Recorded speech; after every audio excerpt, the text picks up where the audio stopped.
4 दिवसांपासून नाशिक शहरासह जिल्ह्यात पावसाची संततधार सुरू आहे। यामुळे जिल्ह्यातील नद्या दुथडी भरून वाहत आहेत।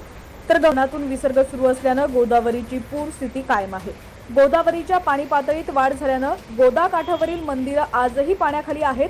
तर गोदामाईनं नारे शंकराला जलाभिषेक घातलाय। सलग 3 दिवसांपासून पूर असल्याने गोदा काठावरील जीवन विस्कळीत झालंय।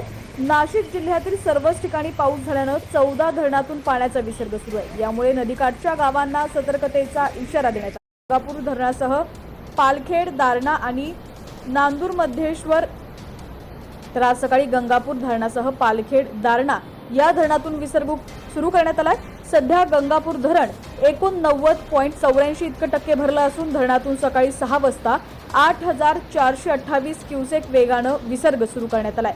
त्यानंतर सकाळी 9 वाजता हा विसर्ग 1204 क्युसेकनं कमी करून एकूण 7224 क्युसेकनं सोडण्यात आला असून पावसाचा जोर कायम असल्यास टप्प्याटप्प्यानं एकूण विसर्ग वाढवण्यात येणार आहे। तर या धरणातून पाण्याचा विसर्ग सुरू असल्यानं गोदा काठावरील छोटी मोठी मंदिरं पाण्याखाली गेलेली आहेत। तसंच या सोडण्यात आलेल्या पाण्यामुळे नाशिक शहरात सलग 3ऱ्या दिवशी ही पूर परिस्थिती कायम आहे। आज सकाळी दुतोंड्या मारुतीच्या मानेपर्यंत पाणी पोहोचलं होतं, मात्र आता 1000 क्युसेकनं पाण्याचा विसर्ग कमी झाल्यानं